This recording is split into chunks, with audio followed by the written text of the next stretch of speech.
Kami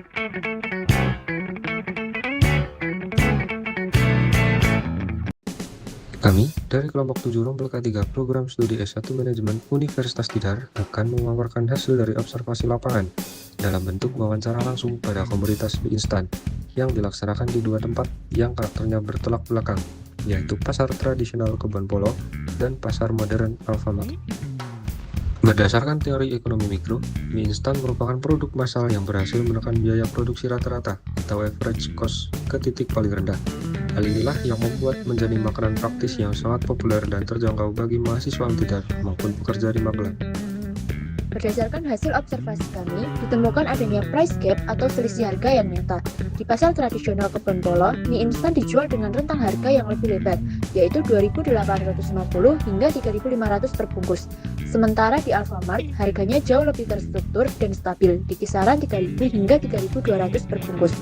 Dari sini, kita dapat menyimpulkan adanya selisih harga tertinggi antar kedua pasar sebesar Rp450, yaitu dari Rp3.500 dikurangi Rp2.850, dikurangi Rp3.000, dikurangi Rp3.200. Perbedaan ini terjadi karena Alfamart memiliki manajemen stok yang terstruktur melalui sistem pembaruan label harga berkala seperti yang dikonfirmasi oleh Mas Dimas. Sebaliknya, di pasar tradisional seperti kios Ibu Ani dan Ibu Rahma, harga sangat fleksibel dan bergantung penuh pada fluktuasi harga pasokan dari distributor atau sales. Secara teori, hukum permintaan menyatakan bahwa saat harga naik, jumlah permintaan seharusnya turun. Tapi dari hasil realita menyatakan yang sebaliknya.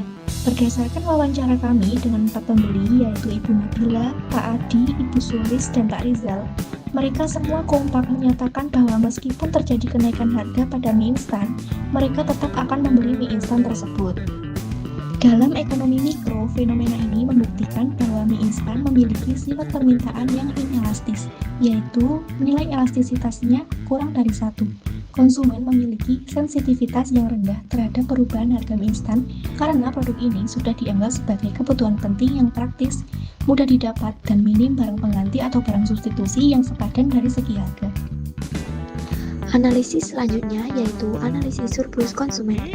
Realitanya, konsumen mie instan di Kebon Polo masih menikmati surplus konsumen karena willingness to pay atau WTP, yaitu kesediaan membayar mereka berada di atas harga pasar. Mereka rela membayar lebih demi mendapatkan produk ini karena tingkat urgensinya dan kebutuhan yang tinggi. Namun, adanya inflasi dan kenaikan biaya bahan baku yang mendorong harga naik di lapangan otomatis memperkecil nilai surplus yang dirasakan konsumen dibandingkan waktu sebelumnya saat harga produk masih rendah. Kemudian, analisis surplus produsen.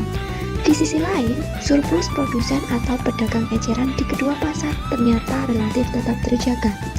Hal ini karena sifat barang yang inelastis membuat pedagang bisa menerapkan mekanisme pass-through price.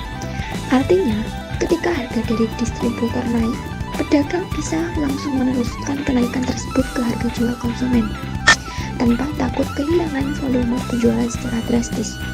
Menariknya, surplus di pasar modern tercatat sedikit lebih besar dan stabil karena sistem manajemen harga mereka yang kaku, terstruktur, dan langsung terintegrasi.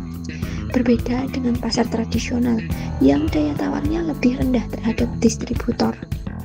Dari seluruh tahapan kegiatan PJBL ini, kelompok kami menyimpulkan bahwa mekanisme ekonomi mikro dalam realita komoditas mie instan di Magelang berjalan sangat beriringan dengan teori di lingkup pasarnya.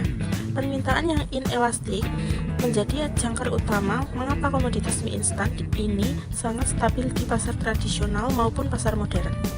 Sebagai rekomendasi, kami melihat pentingnya peran pemerintah untuk tetap memantau stabilitas rantai pasok bahan baku mie instan agar surplus konsumen tidak semakin tergerus.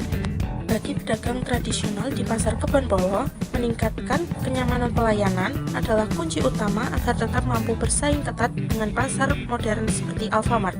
Semoga analisis komparasi ini memberikan wawasan baru untuk kita semua dalam melihat ekonomi di sekitar kita. Terima kasih. I just had to let you know you're